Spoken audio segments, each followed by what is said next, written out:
Halo. Kok Wah, itu rambut ceritanya selama masa karantina dicat atau memang udah begini? ya Aduh. Eh, wajah ya. wajah kamu ini banyak banget loh teman-teman yang pengen tahu loh. Itu dari Masa sih? iya, karena paling aktif nih di dalam grup kita paling Enggak. aktif nih Pak Nato. Ya gimana Iya. sekarang bisnis dan juga mungkin ada yang mau dibagikan buat kita semua, Bro? Ya, kalau sekarang sih bisnis sih masih jalan seperti biasa sih Pak. Kok gitu loh kan maksudnya nggak terlalu kena dampak juga sebenarnya sih gitu loh ya. Gitu. Tapi kalau saya mau cerita kalau dari awal saya nge bisnis gitu ya. Jadi kan dulu saya kuliah di Jakarta gitu kan, kuliah di Jakarta. Nah, pada saat itu pulang ke Cirebon, soalnya waktu itu saya di Jakarta udah masa wah macet lah, gitu udah macet, udah apa segala macam. Kerja di Jakarta tuh cuma 3 bulan. Cuma mungkin karena Kerja apa? jiwanya Kerja apa? IT. Oh, IT, oke. Menarik. Cuma mungkin jiwanya jiwa entrepreneur atau apalah gitu tuh. Waktu itu sih tapi belum belum ngerti yang namanya entrepreneur apa gitu. Pokoknya pengen usaha sendiri aja gitu. Pulang di Jakarta udah berangkat pagi jam 6, pulang sampai kos-kosan dulu jam 7 gitu tuh kan. Aduh tiap hari begini gitu tuh kan hidup gitu kan. Udahlah pulang aja gitu tuh kan, balik ke Cirebon jadi saya gitu tuh kan. Nah, itu kan saya mulai merintis usaha fotografi gitu loh kan. Fotografi itu tuh kan, itu kalau bilang fotografi itu saya mulai bayi lahir ya gitu kan, soalnya saya kerjasama sama rumah sakit gitu tuh kan untuk foto bayi gitu kan, sampai ulang tahun anak gitu tuh kan, sampai ulang tahun 17 tahun, sampai menikah gitu tuh, sampai ulang tahun ke 50 tahun gitu tuh kan, ulang tahun pernikahan gitu tuh, sampai kematian itu semua saya sudah pernah tuh jalanin gitu tuh, fotografi gitu tuh kan. Nah, pada saat Oke, itu, nah itu udah perjalanan saya, jadi semua saya kerjakan tuh gitu tuh, mulai fotografi semua itu saya jalanin gitu tuh kan. Nah, mulai dari oke. kelahiran sampai kematian, jadi kan sampai meninggalnya itu kan. Nah, sesudah itu yang saya mau ini, waktu itu saya udah berencana mau nikah tahun 2013 waktu itu, pada saat waktu Oke. balik ke ya waktu 2013 itu saya mau menikah. Nah, pada saat itu ya tinggal berapa bulan lah gitu tuh. Itu saya ada bisnis sama teman jadinya gitu tuh, ada bisnis sama teman. Gitu. Tinggal beberapa bulan mau menikah sudah direncanakan gitu tuh. Ternyata Berarti pada saat secara itu financial bagus tuh ya waktu itu ya. ya lumayan lah gitu tuh, lumayan cukup lah gitu tuh kok gitu tuh. Kalau dibilang udah bagus juga belum gitu tuh kan. Ya, nah pada Tapi saat tapi ada itu satu hal yang menarik nih, uh, teman-teman ya, yang menyimak malam ini. Thank you buat semuanya yang sudah bergabung di Tanya Mentor, menyimak sharing dari Pak Anton maupun Sunato. Ada satu kalimat yang dia keluarkan kepada calon pasangan mempelainya, iya, yaitu katanya dia minta supaya orang yang akan aduh, dia nikahin ini meninggalkan dia saja katanya dan gitu. Ayo ceritanya coba gitu. nih. Pada Iya, saat itu gimana nih? ya itu saya kan ada bisnis lain selain fotografi waktu itu kan. Ternyata saya ditipu gitu loh kan, gitu kan. Di Ditipunya ya bagaimana, Bro? jadi saya serahkan ke semua ke dia uang gitu kan, ya hampir 1 M lah gitu tuh kan. Nah, itu serahkan Wow. ke dia yang ngurus, kita bagi hasil gitu tuh kan. Itu ternyata orangnya menghilang. Loh, Ya, 1 M itu serta-merta kamu serahkan begitu enggak, saja atau berupa maksudnya enggak. kayak Jadi pertama uang saya sendiri dulu gitu kan, udah gitu uang beberapa, ada teman, ada saudara yang ikut juga gitu tuh kan, karena waktu itu ya mungkin dia juga pintar gitu kan, maksudnya lagi awal dia pengembalian emang lancar gitu tuh, pembagi hasilnya juga bagus gitu tuh kan. Nah, setelah beberapa jalan ternyata ini ya orang, ceritanya kalian bisnis kan ya? iya Ataupun bisnis, bukan bukan apa namanya? Kalau orang bilang money game itu bukan kan? bukan, jadi itu benar-benar bisnis. Nah, tiba masalahnya dia bukan tinggal satu kota dengan saya nggak terlalu bisa ngontrol juga gitu tuh kan. Tiba-tiba orangnya nggak bisa dihubungin gitu kan, sampai terakhir saya ke kotanya juga nggak tahu gitu tuh, hilang gitu tuh. Saya tuh tanya tetangganya, udah ini udah pergi, saya udah ketemu sama eh, siapa ketua di luar di sana, itu juga tetap aja nggak ketemu gitu kan, sampai sekarang pun sebenarnya Saya juga nggak tahu ada di mana itu tuh. Sampai Orangnya sekarang, sampai hari ini. Sampai sekarang sih nggak tahu.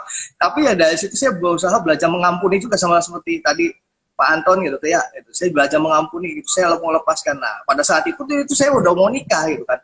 Nah, saya tuh bilang sama calon istri saya orang Jakarta gitu tuh kan. Jakarta gitu tuh kan. Kita kan beda kota juga gitu kan pada saat itu. Saya udah bilang, aduh, Pak, kamu tuh mau nikah sama saya yang bawa punya utang gitu loh kan ya, udah punya utang gitu tuh, udahlah tinggalin saya aja gitu kan, mungkin kamu bisa dapat pasangan yang lebih baik gitu daripada saya gitu tuh kan ya. Nah tapi istri saya, calon istri belum istri loh, calon istri itu tetap gitu tuh, enggak lah gitu tuh kan. Akhirnya singkat cerita pokoknya kita tetap menikah dalam kondisi ya masih punya utang lah gitu tuh kan, masih punya utang. Waduh, saya juga itu perjuangan juga gitu kan pada saat itu. Waduh, ini mau bayar utang gimana gitu tuh kan. Ya tapi yang namanya Tuhan selalu buka jalan gitu tuh kan. Tuhan nggak pernah, saya udah berusaha, saya udah berusaha sama Tuhan, saya mengampuni yang ini yaitu yang menipu saya gitu kan. Ya saya emang juga ada bantuan dari saudara gitu minjemin. Jadi pada saat itu kan ada beberapa juga bukan duit saya semua gitu kok. Tapi saya juga itu nggak lari dari tanggung jawab. Saya pikir pokoknya saya tanggung jawab berapapun gitu tuh kan nilainya, saya pasti balikin gitu tuh kan. Nah, saya berusaha tekad, pokoknya saya apapun yang terjadi saya bertanggung jawab gitu tuh kan. Saya nggak mau lari dari tanggung jawab gitu tuh kan. Itu mindset. Uang masih bisa dicari, ya. Uang masih bisa dicari. Oke, good. Nah, pada saat itu ya bagi saya nilai mencapai sampai 1 M itu juga udah lumayan. Aduh, saya udah bingung gitu kan, ini gimana cari duitnya gitu kan. Ya selalu, tapi Tuhan buka jalan. Itu saya pernah bukan kerja, jadi saya melihat ada suatu peluang itu, ada bank gitu menawarkan cashback gitu loh, ya. Itu saya tuh sampai pernah di salah satu supermarket lah gitu tuh kan, supermarket di Cirebon gitu, supermarket terbesar pada saat itu gitu tuh kan. Itu kalau bisa dibilang saya dari jam 9 pagi supermarket itu buka sampai jam 9 malam supermarket itu tutup, saya ada di situ. Ngapain? Nah, ngapain? Itu ya itu kok gitu tuh. Itu berjalan kurang lebih 2-3 bulan lah gitu. Itu jadi saya tuh waktu itu udah main bisnis lain lagi, main pulsa. Gitu loh. Main pulsa. Jadi kalau ada, saya tawarin tuh ke teman-teman lewat BlackBerry gitu kan. Jadi kalau ada yang beli tuh, saya beli di supermarket itu kok. Gitu tuh. Supermarket itu saya gesek pakai kartunya, saya dapat cashback gitu tuh kan. Tapi kan namanya orang beli pulsa kan kadang-kadang minta cepet-cepet gitu kan ada ini. Jadi tuh saya tuh dari jam 9 pagi sampai jam 9 malam itu di deket situ aja, pokoknya deket depan supermarket itu gitu. Sampai kalau bisa dibilang ya semua anak yang di situ kasirnya gitu tuh kenal sama saya. Nggak ada yang nggak kenal gitu loh dulu pada saat itu tuh. Semua kenal sama saya. Nggak ada. Dari tadinya bisnis kamu begitu bagus sampai kamu cuma jadi tukang pulsa yang wow. Iya, itu tuh. Itu benar-benar saya udah di titik minus juga lah gitu tuh kan ya gitu tuh. Udah aduh saya nggak, ya itu sama waktu itu pada saat waktu jatuh itu kan saya juga udah kayak kotomi mungkin ya. Terus saya nggak tahu mau melakukan apa yang namanya makan ya, sama kayak kotomi. Namanya makan, mau makan tuh nggak bisa, udah ini udah mual kok di perut tuh ya gitu tuh, udah rasanya aduh besok gimana saya harus ngejalanin gitu tuh kan ya. Udah enak gitu loh, udah mual gitu tuh. Sampai saya udah pernah ngerasain begitu gitu tuh. Ya, sampai ya itu saya suatu, waduh. Itu saya tuh sampai dari jam 9. Waduh, saya pada saat ya 3 bulan. Ya. Habis itu karena saya udah itu mulai tambah banyak transaksi gitu tuh, karena saya jual emang lebih murah daripada harga orang jual gitu tuh kan. Jadi banyak teman-teman saya tuh beli gitu tuh kan ya, yang dari luar kota lewat BlackBerry gitu kan. Nah, mulai ada banyak gitu tuh kan. Sampai akhirnya saya punya karyawan kok. Yang karyawan yang saya sengaja saya tempatin di situ. Tapi saya bagi 2 shift waktu itu. Saya kerja 2 shift, kayak Kotomi juga sama kerja 2 shift gitu. Saya kasih karyawan tapi kerjanya 2 orang. Pagi ada, si pagi. Pagi ada, malam ada gitu loh. Ya, terus 3 bulan pertama saya melakukan sendiri itu gitu. Waduh, itu benar-benar gitu tuh kan. Jadi kadang-kadang sampai tutupnya toko supermarket itu tuh saya tahu gitu loh kan. Sempat saya Iya, juga iya, iya. itu sama SPV-nya, bukan sama anak kasir. Kalau anak kasir sih udah kenal, saya udah tahu semua gitu tuh kan. Itu sempat juga namanya SPV gitu kan, ngeliatin saya kok. Ini orang kayak mau nyolong atau gimana? Ini orang selalu ada di depan. Dia kan belum kenal saya awalnya gitu. Ini orang, itu kan mau ngapain gitu di depan ini gitu kan ya, gitu tuh di depan ini gitu tuh. Ternyata dia selidiki ya, oh ternyata ini orang emang beli gitu tuh, bukan mau niat jahat gitu tuh kan ya, sampai itu gitu tuh kan. Jadi Nah, sampai setelah kamu sukses, udah mau mempersiapkan pernikahan, malah kamu harus ngomong sama pasangan kamu, udah tinggalin saya saja, iya sampai akhirnya jadi agen pulsa, ya ibaratnya kayak calo aja gitu, berdiri di depan supermarket. iya Calonnya pun calo yang keren. Setelah berkembang kamu bikin 2 sip, gitu ya kan? iya. Ini udah menunjukkan memang karakter kamu tuh ulet, persistence, dan juga tidak menyerah. Ini adalah jiwa entrepreneurship sih sebenarnya. Nah pada saat itu lagi di depan supermarket juga saya bukan cuma duduk doang kok gitu loh kan. Kadang-kadang tuh saya perhatiin gitu kan, ada orang belanja banyak-banyak gitu kan. Nah saya tuh mulai tanya sama anak kasir tuh, itu ngapain sih gitu belanja gitu kan. Kadang-kadang ada yang mau belanja, orang buat jual lagi ternyata gitu kan. Itu buat jual lagi gitu kan. Saya pelajarin tuh gitu kan. Sampai akhirnya saya ikutan gitu tuh. Waktu itu kayak beli kayak Indomie gitu, mie sedap gitu kan. Itu mulai dari awal saya beli dua karton gitu kan. Saya coba tawarin ke toko.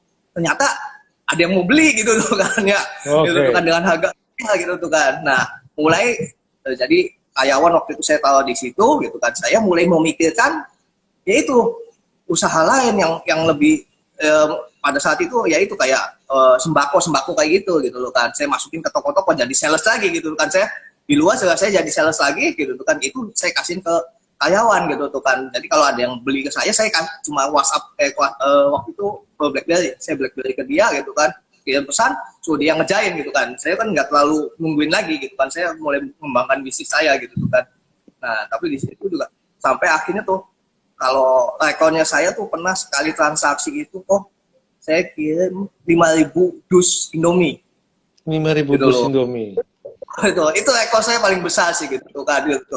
Udah sampai mulai dari kecil itu dari 2 dus Indomie sampai akhirnya bisa jadi 5.000 gitu tuh kan sekali kirim gitu kan waktu itu gitu kan rekornya saya gitu kan. Sampai udah singkat cerita gitu tuh kan, itu juga sebenarnya bisa dibilang saya tiap bulan dapat uang sama akhirnya waktu itu saya menikah kan udah sama istri, dapat uang tuh tiap bulan tuh cuma buat bayar utang. Tiap bulan dapat uang cuma buat bayar utang. Iya. Sampai 4 tahun lebih lah gitu tuh kan. Saya ini dapat ini lagi. Saya tuh nggak pernah menikmati apa-apa gitu loh gitu kan. Tapi ya dari sana juga dari pulsa yang itu kok. Gitu tuh. Kan waktu itu juga ada di supermarket itu ada program untuk ini transaksi terbesar untuk pulsa Telkomsel waktu itu gitu tuh kan. Itu sebenarnya se-Indonesia tuh gitu kan. Soalnya supermarket itu bukan cuma ada di Cirebon, ada di seluruh Indonesia ada, dan kalau saya sebutin juga pasti tahu, semua orang tahu gitu loh kan. Gitu kan. Depannya H gitu kan. Nah, pada saat itu gitu kan. Pada saat itu saya bisa berangkatin kedua orang tua saya ke Thailand tuh. Gara-gara menang itu. Saya menang 2 waktu itu gitu. Transaksi terbanyak gitu tuh kan. Gagal pulsa itu saya tuh berangkatin tuh. Saya sebenarnya buat atas nama saya kasihin buat orang tua saya buat jalan-jalan gitu tuh kan ke Thailand gitu tuh kan. Waktu itu juga saya udahlah gitu tuh buat papa mama dulu aja gitu kan. Saya sih gampang gitu lah. Saya gak ini gitu kan, nggak masalah gitu tuh kan. Jadi saya kasihin tuh ya dari pulsa itu saya bisa dapat sampai bawa mama papa saya pergi jalan-jalan. Dan itu juga saya di teleponnya satu hari malam besok udah berangkat mau pesawat ya, saya tuh nggak tahu gitu loh, menang tuh kok gitu tuh. Jadi untung paspor ada gitu loh, nggak usah ini papa mama udah pernah pergi keluar negeri kan, jadi saya pasti ada jadi bisa berangkat besok paginya itu langsung pesen tiket atau kereta langsung berangkat ke Jakarta tuh waktu itu kan belum ada Kertajati kan. Nah, itu saya berangkatin. Nah, udah gitu ya, tapi saya merasakan wah itu 4 tahun itu ya prosesnya itu lumayan kok itu kan, maksudnya saya benar-benar nggak menikmati Ya, gitu. kamu Gitu kan. adalah emas yang dimurnikan. Dan Mm-mm. ketika kamu mencintai orang tuamu, mendahulukan orang tuamu, maka yakinlah, rezeki itu tidak akan menghindar dari kamu. Karena memang kita tidak pernah bisa membalas kebaikan orang tua kita. Tapi yang kamu lakukan itu adalah langkah yang tidak akan kamu sesali dalam hidupmu. Iya Pak Bu. Hari ini kamu punya kekayaan luar biasa pun, belum tentu kamu bisa membeli kembali kenangan itu. Tapi itu menjadi satu kenangan yang begitu istimewa, yang bisa kamu jadikan sebagai persiapan untuk kamu mendapatkan kesuksesan berikutnya yang lebih besar. Amin. Karena Kotomi melihat, di dalam setiap langkah kamu selalu mempersiapkan satu langkah ke depan. Oke, saya terima keadaan saya ini seperti ini. Tapi nggak apa-apa, saya juga punya satu prepare bahwa saya ingin orang tua saya juga bisa berangkat. Jadi Mm-mm. ada dikatakan bahwa gini, gagal mempersiapkan, ya, ya kan, gagal merencanakan itu sama saja sudah merencanakan kegagalan, ya. Gagal merencanakan sama saja dengan merencanakan kegagalan. Kokotomi tidak melihat bahwa Naruto merancangkan seperti itu. Kamu selalu well prepared. Dan dengan keuletan kamu, ini yang akan menjadi inspirasi buat kita semua. Kalau tadi Pak Antonius itu, dia itu kontroversinya saya bisa dapatkan adalah dia menerima, dia acceptance-nya dia tinggi, bahwa baik, ada satu situasi saya tidak jahati orang lain, tapi saya dijahati. Dan beresiko saya akan dijahati lebih banyak lagi, maka saya cover supaya tidak menjadi luka bagi orang lain. Oke, cukup saya yang terluka, tapi saya tidak mau melukai orang lain. Kita belajar banyak bahwa bagaimana dia mengelola berkat dia, dia mempersiapkan kesuksesan dia, bukan mempersiapkan kegagalan dia. Ketika temannya kasih dia luka, dia tidak tularkan luka itu kepada orang lain. Begitu pula juga Naruto. Malam ini, menurut Kotomi istimewa ya. Saat kamu sudah semuanya begitu rancang dengan indah, mungkin kayak sebagian teman-teman kita yang sekarang sudah mempersiapkan, sudah import barang-barang yang dipersiapkan untuk Ramadan. Saya kalau ngomong ini, saya tahu mungkin ada teman kita yang sedang keluar air mata saat ini, karena dia udah cerita sama saya penderitaan dia, lagi dikejar-kejar sama supplier. Iya. Dia udah mempersiapkan uangnya, bahkan dia sampai jual ruko daripada mertuanya dia untuk beli barang ini dengan harapan dari luar negeri ini ketika kiriman sampai bisa dijual pas momen Ramadan.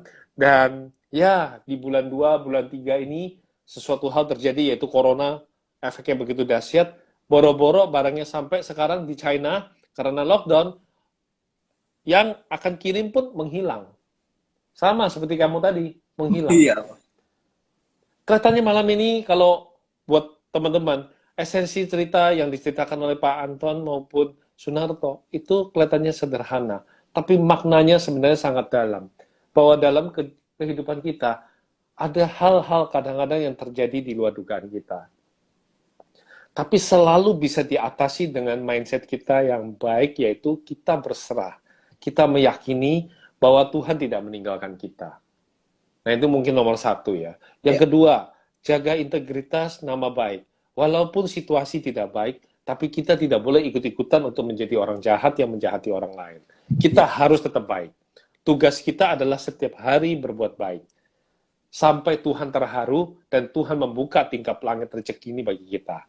Termasuk kita harus bisa membuat Tuhan terharu ada apa? Adalah dengan kita tidak menjahati orang lain, juga tidak menjahati diri kita sendiri, tidak menyiksa diri kita dengan pikiran-pikiran. Belajar dari Naruto, dia menerima, oke, rasanya sulit, mau makan aja sulit banget gitu ya. Rasakan itu kayaknya getarannya kayak kadang-kadang mual, nggak mau makan gitu ya. Tapi dia tetap, oke, besok lagi dia coba move on, pelan-pelan, setahap demi setahap, sampai Naruto kembali lagi on track, sukses kembali. Dan ini Ya kita bisa sebenarnya lihat bagaimana Naruto ibaratnya luar biasa ya. Bagi saya adalah di saat dia bisa menikmati kesenangan, dia menunda kesenangannya, dia berikan kepada orang tuanya. Dan ini, wow, sebelum sampai poin terakhir, saya kayaknya speechless karena diberkati kamu, Nato. Ya itu, dengan saya begitu ya, saya berangkatin orang tua saya itu jalan-jalan gitu kan. Waktu itu, saya sebenarnya kalau di belakangnya lagi tuh, saya sempat dapat hadiah mobil 2 kali kok. Tapi ya semua buat Toyota. Dan saya ceritakan sedikit lagi. Jadi pada saat itu saya sempat dapat undian mobil kok dari suatu mall gitu loh, dari suatu mall gitu kan. Jadi itu juga sebenarnya bisa dapat undian itu ya kalau bisa dibilang, kalau orang dunia sih mungkin keberuntungan ya, tapi kalau bagi saya itu udah rencana Tuhan ya gitu tuh. Jadi bisa begini. Itu Tuhan yang bayarin utang kamu, toh. Itu Tuhan bayarin utang kamu. Tuhan terharu atas hidupmu, toh. Ini Eriadi dari Aceh sedang menonton juga loh. Pasti dia setuju dengan Kotomi. Utang lu banyak, tapi lu baik sama orang tua, lu sayang sama orang tua, Tuhan bayarin utang kamu. Jadi buat teman-teman yang sekarang kadang-kadang mungkin pusing gitu ya, kita itu benar-benar harus membuat Tuhan terharu. Nih contohnya Narto nih. Nah waktu itu pada saat itu tuh, nah ikut diundi kok. Ini undian utama, cerita kita undian sebelumnya saya nggak cerita. Undian utama, pas undian yang utama ini disebut tuh namanya kok, gitu kan. Menang kok, udah orangnya naik kok, udah naik ke panggung, gitu loh ya. Udah naik ke panggung, udah ditanya-tanya sama MC-nya, diwawancara, udah tanya. Tadi malam mimpi apa segala macam gitu kan. Udah ditanya, wah udah kan. Nah, di situ kan tapi ada biasa kan kalau undian itu ada notaris, ada kepolisian gitu kan. Nah, ternyata diselidiki gitu dari kepolisian sama notaris itu menyatakan tidak sah gitu. Dia minta mic-nya gitu loh kan. Menyatakan tidak sah karena sebenarnya yang menang, soalnya waktu itu peraturannya pemenang harus hadir di tempat. Nah, sedangkan ternyata yang menang itu yang disebut itu namanya itu nama istrinya. Nah, istrinya barusan lahiran 3 hari yang lalu. Gitu loh. Jadi belum bisa jalan, mungkin sesa atau gimana gitu, belum bisa jalan gitu loh kan. Jadi nggak bisa datang gitu kan. Jadi secara hukum dari kepolisian sama notaris menyatakan tidak sah gitu loh kok. Jadi Google tuh gitu kan, dia minta mic-nya notaris sama kepolisian nggak jadi gitu loh untuk menang gitu kan. Nah, tapi singkat cerita akhirnya kamu yang menang gitu. Ya, belum. Ya. Itu pada saat itu kan saya begitu sama papa saya sama mama saya gitu kan. Ya. Papa saya kena stroke kok. Jadi itu pakai kursi roda, dia yang dorong. Saya jalan-jalan di mall juga kan. Nah, sampai saat ini pun gitu kena stroke gitu kan. Itu kan pasti ramai sekali itu pada saat pengundian. Nah, begitu yang itu tadi udah menang itu, orang-orang tuh pada pulang kok. Saya kan nggak bisa pulang sama papa saya gitu loh. Saya dorong kursi roda nggak bisa kan begitu gitu tuh kan. Wah udah, jadi saya tunggu gitu tuh kan. Ternyata dibatalkan. Gitu, Oke. Kembali. Noto, ini menarik. Biarinlah ini menjadi satu kisah berikutnya dalam sesi 2 nanti kapan-kapan saya bersama Nato kita cerita tentang undian karena memang waktu tersisa hanya 48 detik terakhir. Oh ya oke. Saya bilang. Nggak apa-apa, jadi ini seru banget nih, teman-teman pada menyimak loh, luar biasa. Satu hal yang paling penting adalah malam ini kita telah belajar banyak dari Pak Anton maupun Narto. Nah, nanti bagaimana kisah tentang cerita undian ini selanjutnya. Kapan-kapan Narto akan sharingkan lagi. Tapi bagi saya paling penting adalah, yuk teman-teman, sebentar lagi teman-teman bisa join di Instagram live-nya Kotomi. Puji Tuhan, hari ini live saya kembali pulih dan kita akan mendengarkan satu sharing yang luar biasa dari salah satu mentor yang bagus adalah Mr. Ongki Hojanto. Sampai ketemu nanti teman-teman.